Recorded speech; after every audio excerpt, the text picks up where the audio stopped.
মাননীয় প্রধানমন্ত্রী একটা নতুন কথা বলছেন, যা প্রধানমন্ত্রীর মুখে শোভনীয় নয়। তিনি বলছেন যে বিরোধী দলকে দায়ী করছেন, যে বিরোধী দলের ঘাড়ে স্বৈরাচারের ভূত চেপেছে। শুনছেন না আপনারা? তো ভূত কাকে বলে? গ্রামে গঞ্জে আমরা ছোটবেলা থেকে ভূত একটা ভৌতিক শব্দ আমরা বুঝি, যে ভূতে ধরা মানে যে লোকটা ইমব্যালেন্সড হয়ে যায়, যে লোকটা হিতাহিত জ্ঞান হারিয়ে ফেলে, ভালো মন্দ কোনটা তা বোঝে না, ঠিক বেঠিক বিচারবোধ হারিয়ে ফেলে, যেখানে যা না তাই বলে তোরে ভূতে ধরেছে।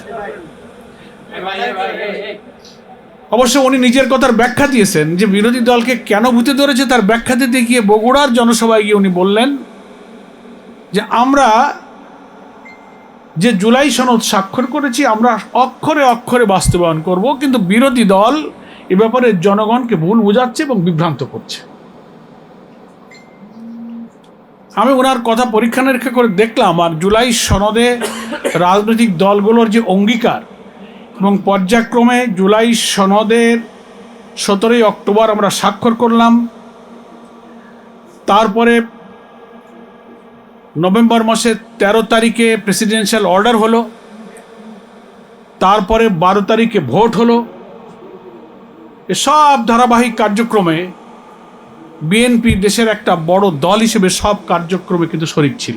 এখানে আমাদের নেতৃবৃন্দ বলেছেন, ঐকমত্য কমিশন যে গঠন হলো এটা তো আমরা সবাই জানি। 12ই ফেব্রুয়ারি 2025 ঐকমত্য কমিশন গঠন হলো এবং 15ই ফেব্রুয়ারি ঐকমত্য কমিশনের কাজ শুরু হলো। 166টি সুপারিশ সকল রাজনৈতিক দলের কাছে পাঠানো হয়েছিল, যে আপনার এই ব্যাপারে মত দেন, আমরা একমত হতে চাই। বাংলাদেশের কিছুটা constitutional reform, political reform, administrative রিফর্মের ব্যাপারে ওনারা দিলেন। 6টা কমিশনের ব্যাপারে সব পলিটিক্যাল পার্টি তাদের মতামত সরকারের কাছে দিল। সেটাকে মেলানোর জন্য 33টি রাজনৈতিক দল প্রায় 9 মাস 72টি বৈঠক করেছেন, এবং সব বৈঠকে বিএনপি কিন্তু ছিল। সেখানে আলোচনা করে 84টি সংস্কারের ব্যাপারে সবাই আমরা একমত হলাম। তার মধ্যে 47টি ছিল সাংবিধানিক সংস্কার। তারপরেই না 17ই অক্টোবরে দক্ষিণ প্লাজায় সংসদে একটা বিরাট সমাবেশের মাধ্যমে সেই সময়কার অন্তর্বর্তীকালীন সরকার প্রধানের উপস্থিতিতে আমরা সবাই ঐকমত্য কমিশনে যারা ছিলাম আমরা এই সংস্কারে স্বাক্ষর করলাম। আমি কিন্তু ব্যাখ্যা দিচ্ছি, জনগণকে ভূতে ধরে নাই, ভূত যে ধরেছে সরকারকে, এটা বোঝানোর জন্য আমি একটু পেছনে গেলাম, যাতে আমরা এবং আপনারা স্মরণ করতে পারি। সব জায়গায় আপনি থাকলেন এবং আপনি এখন যে কথা বলছেন আপনার কথার তাল ঠিক নাই, এই কারণে আপনি বলছেন যে সব মানব। তো সব মানার অর্থ আপনাদের আইনমন্ত্রী এবং স্বরাষ্ট্রমন্ত্রীও বলছেন, সব মানার ব্যাখ্যা হলো ওনারা যে নোট অফ ডিসেন্টগুলো দিয়েছেন, কমপক্ষে 10টা সাংবিধানিক আইনি ব্যাপারে ওনারা আপত্তি করেছেন। ওনারা বলছেন যে আমরা যেগুলো মেনেছি সেইগুলো সব মানব। তাহলে এটিকে মানা হলো? আমরা যেগুলো মেনেছি অর্থাৎ 10টা ইম্পর্ট্যান্ট ব্যাপারে ওনারা নোট অফ ডিসেন্ট দিয়েছেন, সেইটা বাদে ওনারা সব মানবেন। তো এটার জন্য তো সালিশ লাগে না, তাহলে তো আপনার কথাই মানা হলো। বাইরে এই নোট অফ ডিসেন্ট তো জামাত ইসলামীও দিয়েছে, অন্যান্য ইসলামী দলও দিয়েছে, অনেক ব্যাপারে বিভিন্ন দল কিন্তু নোট অফ ডিসেন্ট দিয়েছে। তা আমরা তো সেই নোট অফ ডিসেন্টের ব্যাপারে শক্ত হয়ে বসে থাকিনি। ঐকমত্য কমিশনের যে 84টি বিষয়ে আমরা একমত হয়েছি, তার 8টা 10টা ইম্পর্ট্যান্ট ব্যাপারে বিএনপি নোট অফ ডিসেন্ট দিয়ে বলে। নোট অফ ডিসেন্ট কি? What is called note of dissent? Dissent মানে হচ্ছে আপত্তি। আপত্তি, তা আপত্তি অর্থ কি? 33টা রাজনৈতিক দলের অধিকাংশ একমত হয়ে গেলে একটা দুইটা দল যদি তার সাথে ভিন্ন মত পোষণ করে, সেটা একটা নোট অফ ডিসেন্ট, অর্থাৎ দ্যাট ওয়াজ রেকর্ডেড। এটা রেকর্ড থাকবে যে আপনি এটার ব্যাপারে ভিন্ন মত দিয়েছেন, এটা একটা রেকর্ড হওয়ার ব্যাপার। তার অর্থ এই না যে আপনি সকলের অধিকাংশের সিদ্ধান্ত মানবেন না। নোট অফ ডিসেন্টের অর্থ তারা দুনিয়ার সমস্ত সংবিধান বিশেষজ্ঞ, পৃথিবীর নানান পশ্চিমা দেশ, ব্রিটেন গণতন্ত্রের দেশ বলে পরিচিত সব জায়গায় আপনি নোট অফ ডিসেন্টের ব্যাখ্যা নেবেন। তাদের কথা হচ্ছে একটা মিটিংয়ে, একটা ফোরাম, একটা অথরিটি যদি 10 জন বসে, তো একটা লোক যদি ভিন্ন মত পোষণ করে, তার ভিন্ন মতটা ওখানে রেকর্ড করে রাখা হয়, এটাই রেকর্ড হয়ে থাকবে। তার অর্থ না এই যে আপনি ভিন্ন মত করেছেন আর 9 জনের লকই আপনি 9 জনের মতই আপনি উপেক্ষা করবেন, এটাকে নোট অফ ডিসেন্ট বলে না। 33টা দল মিটিং করেছে, আপনি একটা জিনিস মানেননি, ব্যাস ঠিক আছে, ওটা লিখিত থাকলো, ইতিহাসে যুগ যুগ ধরে স্বর্ণাক করে লেখা থাকবে যে বিএনপি এটা মানে নাই। তার অর্থ বাকি 31-32টা দলকে আপনার কথাই শুনতে হবে। এটা সারা দুনিয়ার কোনো নোট অফ ডিসেন্টের ব্যাখ্যা না। আপনি আদালতের কাছে নোট অফ ডিসেন্টের ব্যাখ্যা চান, এই যে আদালতে যখন আপিল ডিভিশনে জজ রায় দেয়, তারপরে আপনার হাইকোর্টের বড় বড় বেঞ্চে রায় হয়, 3 জনের 4 জনের যখন জাস্টিসরা কোনো বেঞ্চে রায় দেয়, একজন বিচারপতি নোট অফ ডিসেন্ট দেয়, দ্বিমত করে। তার অর্থ কি উনি দ্বিমত করলেন বলেই কি রায় হয় না? বাকিদের সংখ্যাগরিষ্ঠ বিচারপতির রায়ে কিন্তু তখন রায়টা হয়ে যায়, উনি ভিন্ন মত পোষণ করেন। এখন ওনারা বলছেন আমরা এটা ভিন্ন মত পোষণ করেছি, এইটা বাদে আমরা সব মানি। জনগণের কাছে ওনারা শুভঙ্করের ফাঁকি বলছে আমরা সব মানে বুঝা, তাহলে ওনারা জনগণকে বিভ্রান্ত করছেন, ভূত ওনাদের ধরেছে যে তাহলে জনগণ ভুল করতেছে। কিন্তু ভুল যে আপনারা করছেন, আপনারা আপনাদের কথার উপরে ঠিক থাকছেন, বরং জনগণ বলতেছে যে আপনি যে নোট অফ ডিসেন্ট দিয়েছেন, কখন দিয়েছেন? ঐক্যমত্য কমিশনের বৈঠক চলাকালে দিয়েছেন, সেটা 17ই অক্টোবরের এই বইতে লেখা আছে। তার 1 মাস পরে যে প্রেসিডেন্সিয়াল অর্ডারটা হয়েছে, সংবিধান সংস্কার আদেশ নিয়ে একটা রাষ্ট্রপতির আদেশ হয়েছে, সে আদেশটা কবে হয়েছিল? 13ই নভেম্বর, তার গেজেট আছে। সেইখানে বলা আছে একই দিনে গণভোট হবে, জাতীয় ভোট হবে। সেই আদেশের ভিত্তিতে আমি পড়ে শোনাই যে ওনারা যে ভুল বোঝাচ্ছেন জনগণকে, যে গেজেটে গণভোটের আদেশটা জারি হয়েছিল, সংসদ নির্বাচন অর্থ এই আদেশ জারির অব্যবহিত পরে অনুষ্ঠিত জাতীয় সংসদের সাধারণ নির্বাচনকে বোঝাবে, গেজেটের এই দফাতে বলা হয়েছে। আর গণভোট অর্থ এই আদেশ জারির অব্যবহিত পর অনুষ্ঠিত জাতীয় সংসদ নির্বাচনের দিন এই আদেশ অনুসারে গণভোট অনুষ্ঠিত হবে। আমরা ওই দিন বিএনপির এই ফাঁকিটা বুঝেছিলাম, যেটা আজকে নেতৃবৃন্দ বললেন যে গণভোটটা আগে হতে হবে। আগে হলে এই প্যাচটা কিন্তু লাগলো না। আগে হলে তখন এই সংবিধান সংস্কারের আদেশের জন্য গণভোটের রায় যখন হায় জয়যুক্ত হলো, তখন রাষ্ট্রপতিকে এই সংস্কার পরিষদের অধিবেশন তখন আহ্বান করতে হতো।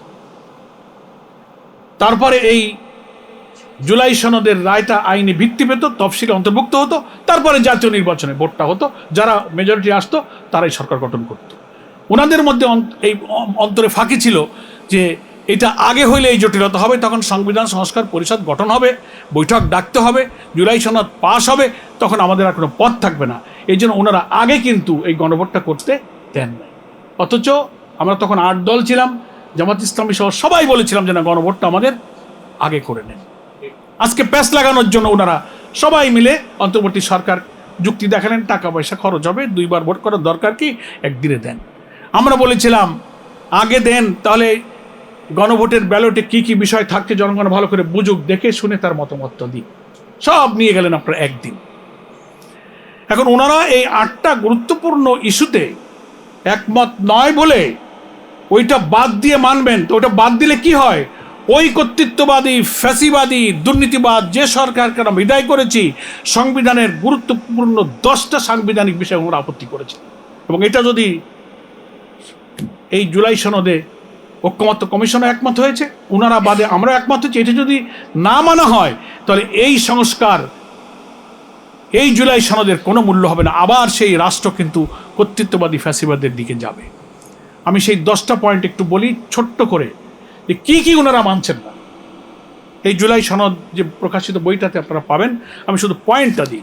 প্রথমে ওনারা মানতে চাচ্ছেন না, 10টা ইম্পর্ট্যান্ট পয়েন্ট বলি, নোট অফ ডিসেন্ট। একটা হচ্ছে প্রধানমন্ত্রী যদি উনি হন কেউ, তাহলে তিনি দলীয় প্রধান থাকতে পারবেন না।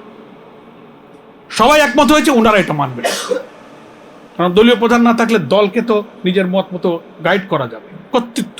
সেকেন্ড, তত্ত্বাবধায়ক সরকারের ব্যাপারে যে ব্যাপারে আমরা একমত হয়েছি, তার একটা সিস্টেমের ব্যাপারে ওনারা আপত্তি করেছে, সে পদ্ধতির ব্যাপারে ব্যাখ্যা সাপেক্ষ। উচ্চ কক্ষ যেটা আপার হাউসের সবাই বলেছে পিআর পদ্ধতিতে হতে হবে, ওনারা নোট অফ ডিসেন্ট দিয়েছেন।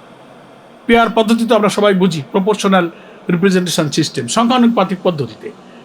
আমরা যে ভোট পেয়েছি বিরোধী দল, সেই ভোটের ভিত্তিতে উচ্চকক্ষের 100 আসন ভাগ হবে, তাহলে আজকে দেখা যাচ্ছে যে আমরা প্রায় 40-42টা আসন পেয়ে যেতাম বিরোধী দল। ভাগ হতো। এখন ওনারা বলছেন যে না, এটা প্রাপ্ত আসন সংখ্যার ভিত্তিতে উচ্চকক্ষের আসন বন্টন হবে, তাতে তার অর্ধেক 21-22টার বেশি বিরোধী দল পাবে না, তাহলে ওখানে ওনারা বাকি 80টা পেয়ে যাবেন, ওখানে মেজরিটি হবেন, যা ইচ্ছা তাই করতে পারবেন। এই জন্য ওনারা এই উচ্চকক্ষের পিয়ার পদ্ধতিতে ওনারা নোট অফ ডিসেন্ট দিয়েছেন। আর্টিকেল 70 গঠনতন্ত্রের সংবিধানের যে ইম্পর্টেন্ট একটা আর্টিকেল, যে একজন member of parliament floor cross করতে পারবেন না অর্থ বিল আর আস্থা ভোট, সেখানে ওরা আরও কিছু বাড়তি বিষয় দিয়ে তার মত প্রকাশের অধিকারটাকে আরও নিয়ন্ত্রণের ব্যাপারে এখানে নোট অফ ডিসেন্ট দিয়ে রাখছেন। আন্তর্জাতিক চুক্তি বা আইন যদি কোনো সরকার করে, তাহলে এই সংস্কার কমিশনে সিদ্ধান্ত হয়েছে যে সেই চুক্তি এবং আইন কোন দেশের সাথে করা হলো, আমেরিকা, ইউরোপ, ভারত, চীন, রাশিয়া, সেই চুক্তিগুলো আপার হাউস এবং লোয়ার হাউস উভয় কক্ষে সেই চুক্তির বিষয়ে সরকারকে বলতে হবে এবং অনুমোদন হতে হবে। এখানে ওনারা নোট অফ ডিসেন্ট দিয়েছেন। তার অর্থ কিছু গোপন চুক্তি ওনারা বন্ধুদের সাথে করবেন, দেশটাকে কি করে বিদেশের কাছে বিক্রি করে দেওয়া যায়, যা আগে হয়েছে। এই 5টা হচ্ছে গুরুত্বপূর্ণ আইনি বিষয়। আর 5টা হলো গুরুত্বপূর্ণ সাংবিধানিক পদে, 5টি পদে নিয়োগের ব্যাপারে ঐক্যমত্য কমিশন যে সিদ্ধান্ত এবং আমরা একমত, সেখানে নোট অফ ডিসেন্ট দিতেন। দেখেন কি কি পদ। একটা হচ্ছে চিফ জাস্টিস, দেশের প্রধান বিচারপতি নিয়োগের যে পদ্ধতির ব্যাপারে সব দল যা বলেছে সেখানে ওনারা একটা ভিন্ন মত পোষণ করেছে। সুপ্রিম কোর্টের জাস্টিস, সুপ্রিম কোর্টের বিচারক নিয়োগ করতে তার পদ্ধতিতে ওনারা নোট অফ ডিসেন্ট দিয়েছেন। 3, পাবলিক সার্ভিস কমিশন, যেটা সরকারি চাকরি বাকরি ক্যাডার সার্ভিসে যায়, পিএসসি যেটাকে বলে, সেই পিএসসির চেয়ারম্যান নিয়োগের যে পদ্ধতি, সেই কমিশন গঠনের পদ্ধতির ব্যাপারে কমিশনে যা বলেছে আমরা যাতে রাজি হয়েছি, ওনারা তাতে নোট অফ ডিসেন্ট দিয়েছেন। তারপর অডিটর জেনারেল, কন্ট্রোলার জেনারেল, দুর্নীতি দমন কমিশনের চেয়ারম্যান, যেটাকে অ্যান্টি কারাপশন কমিশন বলা হয়। এই 5টা সাংবিধানিক পদ, কনস্টিটিউশনাল পোস্ট, যেটা কর্তৃত্ববাদী শেখ হাসিনা সরকারের সময় ছিল, প্রধানমন্ত্রী যা ইচ্ছা করবেন, রাষ্ট্রপতিকে সেই পরামর্শ দেবেন, উনি প্রজ্ঞাপন জারি করে এই 5টা সাংবিধানিক পদে প্রধান বিচারপতি, সুপ্রিম কোর্টের বিচারক, পিএসসি, অডিটর জেনারেল এবং অ্যান্টি কারাপশন কমিশনের এই চেয়ারম্যান নিয়োগ হতো, প্রধানমন্ত্রীর ইচ্ছায় হতো। এখানে সব ঐক্যমত্য কমিশন হচ্ছে না, এটা হতে পারবে না। এখানে সরকারি দল, বিরোধী দলের প্রতিনিধি থাকবে, জুডিশিয়ারি এবং অন্যান্য কর্মকর্তা মিলে ত্রিপক্ষীয় একটা অ্যাপয়েন্টিং অথরিটি হবে, তারা এখানে বেছে বেছে সার্চ কমিটি করে নিয়োগ দেবে। ওনারা এখানে নোট অফ ডিসেন্ট দিয়েছেন। তার অর্থ হলো, কর্তৃত্ববাদী শাসক যখন অত্যাচারী হয়, দুর্নীতিবাজ হয়, দলীয়করণ করে, যে রাষ্ট্রীয় কাঠামোটা থাকলে ওনারা সেটি এখন রাখতে চাচ্ছেন। ফাঁকিটা দেখছেন আপনি।